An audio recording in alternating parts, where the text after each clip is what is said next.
Boa noite a todos. É um prazer estar de volta aqui a essa casa. Andei um pouquinho afastado esses últimos tempos aí, que a saúde já não estava aquelas coisas. Mas hoje, vindo para cá, eu achei uma coisa interessante. Todo mundo fala que conforme a gente vai ficando mais velho, a memória vai se acabando, não é? E na verdade, hoje eu vi que minha memória está muito boa. Eu tinha que fazer alguma coisa antes de vir para cá e não lembrava o que era. Aí lembrei que era para buscar a minha filha no trabalho. Só que esqueci de novo, eu estava vindo para cá, lembrei que tinha que buscar minha filha. Peguei a minha filha, lembrei que eu tinha esquecido o que eu ia falar aqui. E depois lembrei que eu tinha esquecido o óculos, senão não conseguiria falar o que tenho para falar aqui. Então vocês vejam que lembrar é uma coisa que faz parte da minha personalidade. Bom, se nós vamos pegar o Evangelho segundo o Espiritismo, no seu capítulo 15, fora da caridade não há salvação, nós vamos ver que a humildade e a caridade são os princípios básicos da doutrina de Jesus. Tá? O orgulho, a prepotência, a arrogância, o egoísmo são, assim, vamos dizer, a dengue da nossa vida. Mata mais que a dengue mesmo, mata mais que qualquer doença física. Porque essas dificuldades do nosso psiquismo influenciam muito mais do que nós imaginamos. Pessoas encarnadas, pessoas desencarnadas, e às vezes nós achamos que estamos vivendo com o obsessor do nosso lado, porque estamos sofrendo. Às vezes nós estamos matando o bichinho do outro lado lá. Às vezes nós estamos obsidiando. Eu vi pela Silvia, que colocou uma historinha no Facebook esses dias aí, dizendo, né, do espírito que doutrina o doutrinador. E como o doutrinador pode ser uma pessoa que está obsidiando alguém. E ele dá o exemplo da filha lá, né? Você não deixa a sua filha usar a roupa que ela quer, você não deixa a sua filha namorar com o que ela quer, você não deixa... E a moça é uma adulta, pelo que eu entendi na história. Tá? É lógico que o pai não vai, ainda mais pai para a filha, namore esse, namora todo mundo e tal. Não é isso. Mas tolher a liberdade dos filhos, tá? Em função da nossa maneira de pensar, hoje em dia, não é mais o que acontece. Não seria mais o ideal. Isso era no tempo que eu era moleque. Tá? E mesmo assim, quando eu era moleque, a gente falava, ô pai, que é isso? Tá? São outros tempos. Agora nós pegamos tanta informação na internet, muito pouca formação, mas muita informação. E vamos querer que os nossos filhos, com essa quantidade de informação toda, fiquem com os olhos voltados para a vida que eu vivia com 18 anos? Não é possível. Não é possível. Querer que esses meninos fiquem na escola, não estou aqui criticando, tá? Estou dizendo que é uma doideira isso. O menino ficar na escola num período integral, sentado numa carteira com uma mesa na frente. Lógico que hoje em dia não é tanto assim. Quando eu estava na escola era. Mas eu fico imaginando se eu ficasse na escola o dia inteiro sem um computador. Hoje é tão difícil uma criança viver sem um computador. O que está difícil hoje é para os pais dosarem a quantidade de tempo e a qualidade daquilo que ele vê no computador. Aconteceu com um amigo meu isso, né, mais ou menos da minha idade, e eu comentando com ele. A gente precisa ter cabeça aberta, né?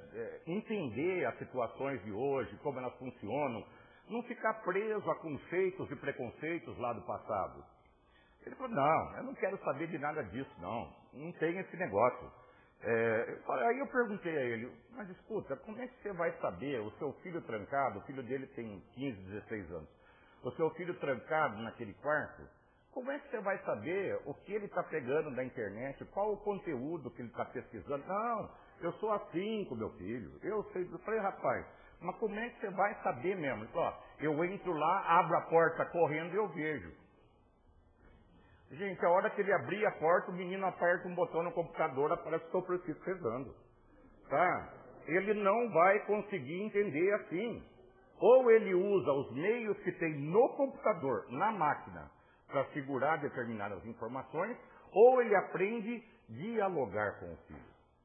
Ou ele aprende a mostrar para o filho o que se busca. Tá? Como diz o Paulo de Tarso, tudo me é lícito, mas nem tudo me convém. Tudo posso, mas será que vai ser bom? Então nós precisamos pensar muito nisso. Hoje, aquela ideia de que pai manda e filho obedece, está indo por água abaixo. Gente, vocês vão me ver tomando bastante água e até tremendo um pouco, é por um medicamento que eu faço uso que me judia um pouco.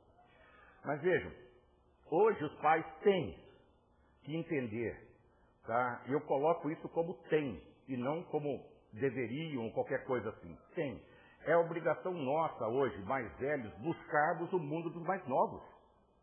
Tá? Eles estão buscando o nosso mundo e estão ultrapassando o nosso mundo com essa tecnologia toda que eles têm. Tá? Só que é o seguinte, a tecnologia também está à minha disposição. Tá? Com 54 anos, está à minha disposição tanto quanto para o menino de 14. A tecnologia está aí. Agora, é lógico que eu não vou saber fazer tudo o que ele faz no computador. Mas o computador pode me ajudar muito a melhorar as coisas que faço. Outra coisa também, quando fala da caridade, da humildade, é abrir a mente para outros conceitos que não são só os nossos. Tem gente por aí que não é espírita e tem ideias boas que nos ajudam muito. Ideias voltadas para a caridade, para o amor, para a devoção ao outro, independe de religião. Isso é da pessoa, é do coração de cada um, é da ética, é da moral de cada um. Tá? Então nós não podemos fechar na nossa cabeça em detrimento disso. Uma coisa que eu vi outro dia na internet também, o Divaldo Franco fazendo uma palestra sobre a homossexualidade. Tá? Vejam, nós temos uma doutrina cristã que fala de amor, de caridade, de perdão, de acolhimento, e nós ficamos tendo preconceito. Alguém aqui já estudou pela ótica espírita o que significaria a homossexualidade? Esse é o problema. Tá? Nós estamos discutindo coisas, falando de coisas que não conhecemos. Vamos discutir na espiritualidade o que é isso. E depois outra, mesmo aquelas escolhas do heterossexual, tá? Que falam tanto, né? O homem é bambam, sai com todas. Peraí, quem é pior? Quem é melhor? Como é que fica? Quer dizer que por ser homem, eu posso trair, eu posso sacanear de qualquer lado, mas se eu fosse homossexual, eu estava errado. O que é isso? Preconceitos que nós estamos tendo hoje. Essa história do preconceito com o negro chegou num patamar tão alto que está acontecendo até o inverso. Então nós precisamos controlar isso. Ninguém é diferente de ninguém. Nós precisamos entender que há uma alma dentro daquele corpo, independentemente da forma que aquele corpo tome. Quero saber desse homossexualismo, antes de falar qualquer besteira, vou pesquisar. Tá? Tanto na questão material, como na questão espiritual, científica, fisiológica, filosófica e espiritista. Para nós que somos espíritas. Olha, do caminho do cérebro até a boca, existe um caminho muito maior do que aquele que nós pensamos. Dá para brecar muita coisa daqui até aqui. Tá? Mas a palavra, depois de solta, pode esquecer. Tá? Então, um doutor da lei disse a Jesus para tentá-lo: Mestre, o que devo fazer para possuir a vida eterna? Olha, essa vida eterna também é um negócio interessante que nós vamos achar nos evangelhos, tá? Nos evangelhos, nas traduções originais e também no evangelho segundo o Espiritismo. A tradução que eu estou usando aqui é a tradução do Novo Testamento do Haroldo Dutra Dias.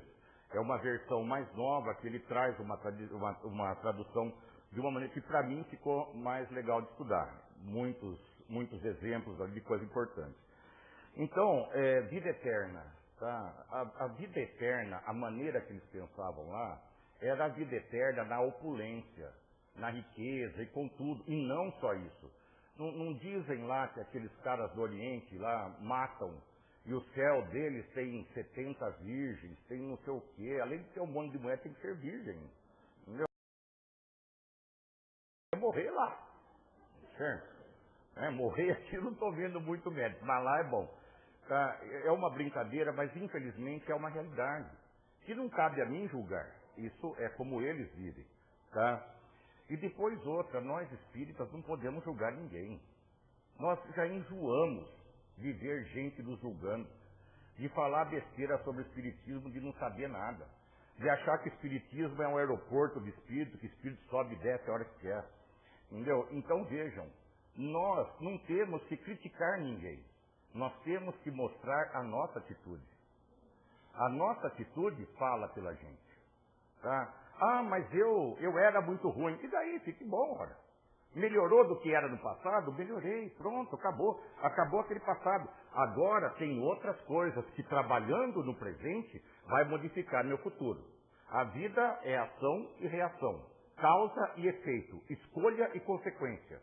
O menos forte aí, né, o mais tranquilo, é escolha e consequência. Então, na escolha e consequência, eu sei que qualquer ato que eu cometa agora, nesse exato instante, ele vai repercutir. Daqui 1 minuto, daqui 10, daqui 50 anos, na próxima encarnação, qualquer ato, tanto de amor como de desamor. E essa repercussão desse ato não é uma punição de vida. É só, nós temos uma lei só. Amar a Deus sobre todas as coisas. E a outra, semelhante à primeira, não é igual, é semelhante, amar ao próximo como a ti mesmo. Todo o resto que está no Novo Testamento é só para explicar isso. Todo o resto é exercício para isso. Tá? Amar os outros como eu gostaria que os outros me amassem. Fazer aos outros aquilo que eu gostaria que os outros me fizessem. Não é um treinamento? Isso não é lei. Tá? A lei é amar a Deus e ao próximo. O treinamento, fazer aos outros aquilo que eu gostaria que me fizessem. Porque só através do treinamento é que eu vou conseguir andar na lei. Como um aluno que faz direito, vai para a escola durante 5 anos, tá? Vira bacharel em direito, depois para advogado tem que fazer o exame da ordem, tudo. Tá? Ele estuda a lei, os processos da lei, a maneira que a lei é colocada em cada lugar, segundo os costumes do lugar, segundo as situações determinadas. Agora, nós estamos estudando a lei, estamos treinando para estarmos de acordo com a lei. Então, sabe, não adianta conhecer a lei. Não adianta saber o que é certo e o que é errado.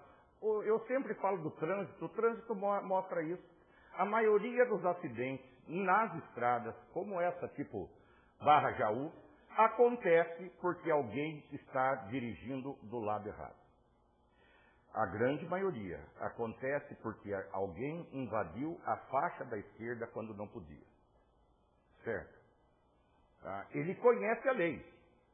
Essa pessoa conhece a lei. Sabe exatamente que não se deve passar por ali. Mas de repente ele acha que a pista é dele. Quem vier de frente que saia. Aí ele se arrebenta, é perigoso arrebentar a outra, que a responsabilidade é dele, e depois outra. Na nossa lei, isso é uma responsabilidade presumida já. A pessoa responde aí por homicídio doloso e não culposo. Tá? Como quem teve a intenção de matar, por incrível que pareça. Tá? Mas vejam, é um conhecedor da lei que burlou a lei. Agora, eu não estou dizendo aí radicalmente, um dia se ultrapassou num lugar, ou um dia passou no sinal vermelho que nem viu. Pode até ter batido, mas sem danos. Nós erramos. Qualquer um de nós erra. Agora, premeditar uma coisa é completamente diferente. Então, vejam, nós conhecemos todas as leis do mundo material. E por que não fazemos? Por que não vamos atrás delas? Aí, quando se fala do mundo espiritual, fica mais difícil ainda, porque as leis do mundo espiritual regem as leis do mundo material. Então, se no reflexo da lei do mundo espiritual, que é a lei do mundo material, eu não consigo fazer nada, como é que eu vou conseguir chegar, tá, ali na cabeça da questão, ali em cima, onde vai entrar ou não? E esse é o trabalho espiritual, psicológico, tá? Espiritista. Espiritista por quê? Espiritista para aqueles que são espíritas. Para aqueles que consideram-se espíritas, tá? E tentam viver como tal, o nosso trabalho conosco, ele é psicológico, ele é filosófico, ele é científico, ele é espiritualista e ele é espiritista. O caminho que eu vejo dentro do espiritismo, sem sair do Evangelho de Jesus, sem sair da ciência que vem evoluindo e mostrando tudo que o Allan Kardec já mostrou lá atrás, sem sair da filosofia de se pensar nas massas, nas comunidades, de como há um crescimento em comum, sem pensar em mim mesmo, que a mim cabe a evolução sempre melhor do que eu preciso, do que eu fiz ontem. Tá? Então vejam, tem muita coisa que nós precisamos entender e fazer. E que nessa vida eterna é meio complicado. Porque quando ele diz, como faço para adquirir a vida eterna, o inverso disso também é uma loucura. Como é que eu vou fazer para ter a morte eterna? O significado seria o sofrimento eterno. Então muita gente deixa de fazer determinadas coisas para ir para o céu e outros fazem determinadas coisas para não ir para o inferno. Então vejam, no nosso caso também houve uma coisa interessante depois do filme Nosso Lar. Com o livro nem tanto, mas depois do filme, que os livros venderam, Nosso Lar vendeu, que não doido, o que aconteceu? Você acredita em inferno e céu? Não, eu acredito no Nosso Lar e no umbral. Então vejam, nós estamos trocando o nosso lar pelo céu, o umbral pelo inferno. Agora vejam, quem disse que nós estaremos localizados num desses dois locais lá em cima? Ou lá embaixo, não sei, depende da estrutura que isso funciona numa dimensão maior que a nossa. Nós vamos estar simplesmente onde nos cabe, nem a mais, nem a menos.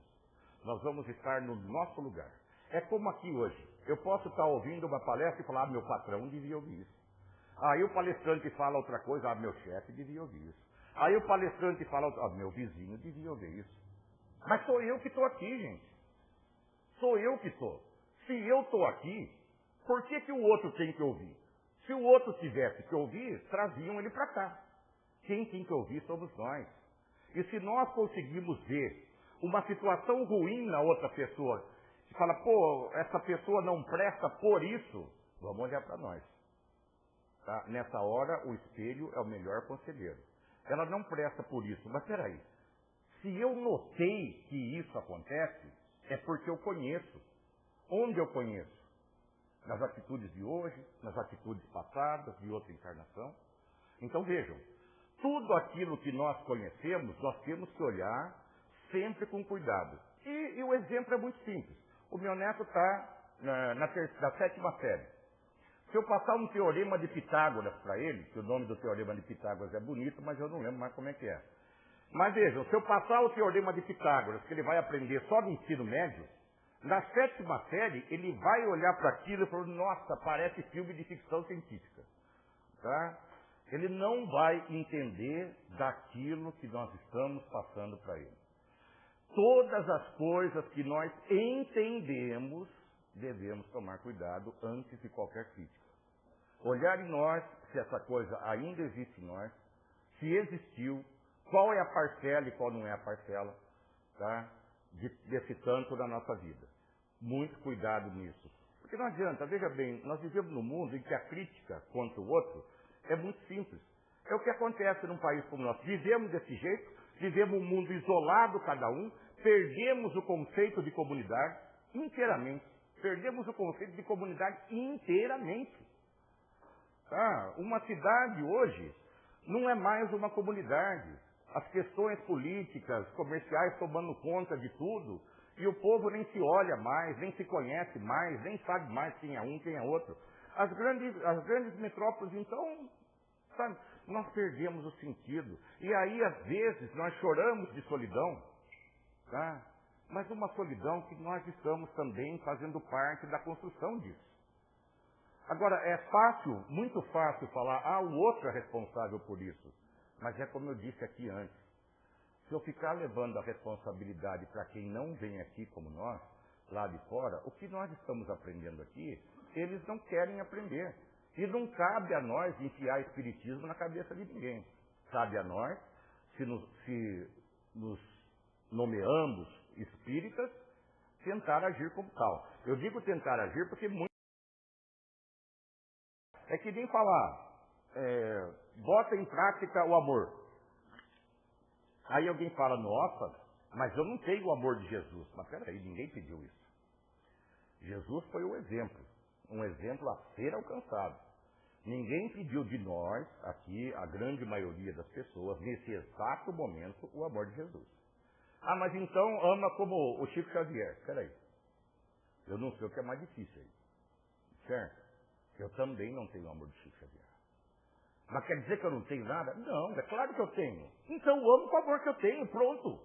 Em vez de ficar fazendo aquelas ilusões, nossa, quando eu for isso, quando eu for aquilo e aquilo outro. Gente, nós não temos outro dia aqui na Terra. Que isso? O passado é hoje, o futuro é hoje. Nós não temos outro tempo. Tá? O passado já foi, está incorporado no que eu sou hoje, e o futuro só vai ser a escolha daquilo que eu fiz hoje, o resultado da minha escolha. Então, qual o momento que existe na minha vida? Esse. Nenhum mais. Só que isso fica muito bonito em filosofia. Mas e para viver isso? É treinamento. É tentar fazer isso. Se nós não treinarmos, nós não vamos conseguir. Pode vir a melhor religião do mundo, pode crer em Jesus vir aqui de novo. Nós não vamos aprender nunca sem ter a vontade. Nós não vamos para lugar nenhum sem ter treinamento. Tá? Não adianta, gente. Não adianta. Mas para pô, treinamento não tem nada a ver com religião. Claro que tem. Claro que tem. Religião tem a ver com tudo na nossa vida. Eu não preciso sair por aí, eu sou religioso, não sou religioso. Isso é problema de cada um. Tá? Mas quem é religioso tem que entender que a religião faz parte da vida. E não como uma coisa castradora, como uma coisa de evolução, como uma coisa que liberta. Como eu disse antes do homossexualismo. Tá? Já acabou o tempo disso. E também já acabou o tempo do hétero ficar traindo. Hétero, homem ou mulher, tanto faz. Ficar traindo, aprontando e fazendo. Já acabou o tempo disso tudo. Somos seres iguais, todos nós. Dentro de qualquer roupagem que nós estamos vestindo, há um espírito. Um espírito que não tem cor, não tem sexo, não tem um monte de coisa. Tá? Quem lê o livro A Senzala vai ver muito bem isso, as encarnações dos escravos com os senhores das fazendas. Vai ver muito isso. Tá? Quem vê a questão do homossexualismo, um espírito que encarnou 20 encarnações como homem, de repente ele precisa encarnar como mulher por um motivo ou outro da sua evolução, e o faz repentinamente, pode então trazer esses jeitos do homem dentro daquele corpo feminino. E é só um espírito, mais nada, como qualquer um de nós. Agora, não pode, e aqui eu não estou me referindo a outras religiões. Aqui eu estou me referindo a nós. Não pode alguém que fala, que leva a sério uma religião que traz o amor, que traz a caridade, discutir a personalidade da outra pessoa pela sua opção sexual. Não cabe a nós fazermos isso. Tá? Se nós somos espíritas, entendemos que o espírito vive antes do corpo e que continua depois do corpo, nós temos que ver todos como espíritos. Ah, mas eu não consigo ainda. Treine. Tá? Treine e pronto. É indiscutível a incoerência que existe entre uma filosofia de amor, de caridade, de perdão e o julgamento severo em relação à terceira. Tá? Pensemos bem nisso. Não é possível. Não é possível. Qualquer que seja a situação, qualquer que seja. Eu tive um amigo que o pai dele morava em São Carlos. E o pai dele já velhinho, mas gostava de andar muito pela rua. E um dia, ele andando pela rua, ele teve um infarto e caiu. E ele caiu de um lugar que estava meio sujo e rolou de um lado. Ele caiu de uma hora que não estava passando ninguém. De repente, passava um, passava outro, e todo mundo olhava, para todo mundo era só um bêbado caído. Entendeu? O homem morreu ali na rua, sem o socorro de ninguém, porque nós vimos qualquer um caído na rua como um bêbado safado. Tá? Agora, quem disse? Ele pode estar bêbado, mas quem disse que ele é safado? Tá? Eu conheci pessoas que tiveram várias dificuldades com isso, que foram bêbadas, mas nunca foram sacanas, e fazem trabalhos bons. Como conheci drogados que fazem isso, pessoas depressivas, de você olhar e falar, esse bicho não vai não. E hoje estão atuantes por aí, eu vejo nos grupos de múltipla ajuda lá que a gente tem, como as pessoas conseguem se unir umas com as outras e crescerem. Mas, gente, quando eu falo se unir ou nos unirmos, tem eu, tem a pessoa eu. A pessoa eu vai entrar num conjunto nós. É como um casamento. Eu, mais eu, de repente, resolvemos virar nós. Esse nós é um conjunto. Nunca a parte única é maior que o conjunto. Ou seja, o conjunto é maior que a soma das partes. Um casal, que é um casal, mesmo vindo de duas individualidades, quando se luta pela questão do casal, o conjunto é mais forte que cada um sozinho. Então nós temos que lembrar que em psicologia, o conjunto é maior que a soma das partes. Agora, onde nós temos que lembrar isso? Primeiro lugar que nós temos que lembrar isso, que o conjunto é maior que a soma das partes. Em casa. É o primeiro lugar, entendeu? Entre marido e mulher. Ah, mas é difícil. Ah, quis casar, se dane agora, entendeu? Assume, não é isso? Tá? Então, treinamento de amor. O conjunto é maior que a soma das partes. Mas isso nós só vamos entender se a nossa vida não estiver somente circunscrita nesses poucos dias que passamos aqui na Terra. Aliás, poucos dias que voam. Ontem mesmo tinha 15. Tá? E agora, ontem passou tão rápido que eu estou com 54. É. Eu já estou naquele negócio que lembra tudo dos 15 anos, mas não lembro o que aconteceu hoje. Né? Mas vejam, de qualquer maneira, gente, eu volto a frisar, o tempo é aquele que nós temos. O lugar é onde nós estamos. As pessoas são as que nos cercam. O amor começa aí. Nós estamos no lugar certo, na nossa família, com as pessoas, tudo. Isso é tudo programado, inclusive por nós ajudamos nisso. Nós estamos com as pessoas certas, aquelas que nós provavelmente escolhemos para estarem ao nosso lado. E se de repente não for aquelas, nós podemos estar no plano B. Eu entrei no plano A, não deu certo, tá? Não vou morrer por isso, nem a outra pessoa, vamos para o plano B. Tá? Só que também tem que tomar um certo cuidado para não chegar no plano Z. Né? Tem que ir com calma, fazer boas escolhas. Mas ninguém diz que você tem que fazer uma escolha ruim e permanecer nela. Com aquela atitude, não estou dizendo fisicamente. Com aquela atitude. Tá? Outra coisa interessante, quando eu tento fazer um enlace com alguém, ou numa comunidade na qual eu estou vivendo, eu tenho que jogar minha atenção para aquilo. Na hora que eu estou falando do meu casamento, seja com uma pessoa, ou seja com uma comunidade, viver em comum, estar com, tá? Quando eu estou pensando nisso, a minha individualidade não deve estar acima desse conjunto. Tá? A minha individualidade deve estar pautada na condição de esse conjunto existir, para que eu também consiga existir dele. E aí é que é o negócio. A qual conjunto eu faço parte? A qual comunidade eu faço parte? Tá? Do bem ou do mal. Nós podemos escolher. Tem duas comunidades assim, muito simples de escolher. Do bem e do mal. Ah, mas como é que alguém vai saber que eu faço parte? Faz saber. Não é? Se a gente não fizer, nós nunca vamos ver. Agora, o resultado das nossas escolhas, ele é individual. Tá? Por exemplo, Hitler manda invadir Paris, por exemplo. Eu não conheço muito da Segunda Guerra. Então, aqueles soldados vão, a mando do Hitler, que era o chefão, invadir a França, lá, Paris. Aí o soldado chega com uma baioneta na frente de uma espingarda, sei lá como chamava aquilo, entra numa casa, estupra a mãe, estupra a filha, mata o pai enforcado e vai fazer isso na outra casa. Tem alguma coisa a ver com o Hitler aí? Nada a ver. O Hitler só falou para invadir Paris. Pode matar tudo se quiser. Mas essas atrocidades é de cada um. O cara que fez isso, ele a hora que ele cometeu essas coisas foram crimes pessoais, individuais, crimes dele. Por isso, quando nós formos seguir uma ideia que parece tão boa e muito popular, Pensemos duas vezes. Nós vamos estar melhorando nisso, as situações que vivemos, ou estar piorando. Não deu para fazer exatamente o que eu queria fazer. Mas, de qualquer maneira, o que eu gostaria de passar e o que eu tenho mais tentado passar, nós estamos com a televisão ligada dentro de casa. Nós estamos com a internet ligada dentro de casa.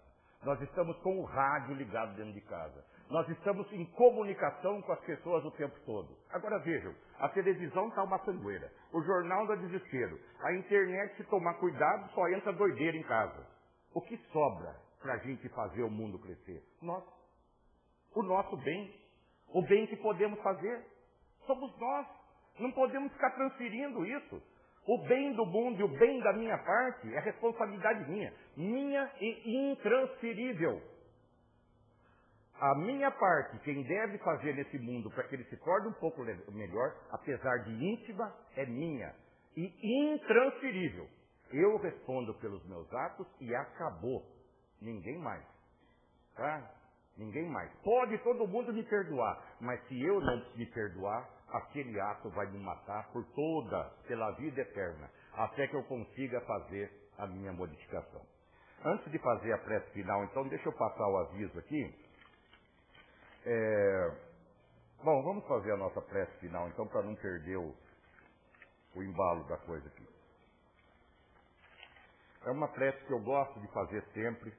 Gostaria que vocês levassem esses sentimentos com vocês, para que possamos sair daqui do centro legal, justificando a nossa vida, tá? Deus, passei tanto tempo te procurando, não sabia onde estavas, olhava para o infinito e não te via, e pensava comigo mesmo, será que tu existes? Não me contentava na busca e prosseguia, tentava te encontrar nas religiões, nos templos, tu também não estavas.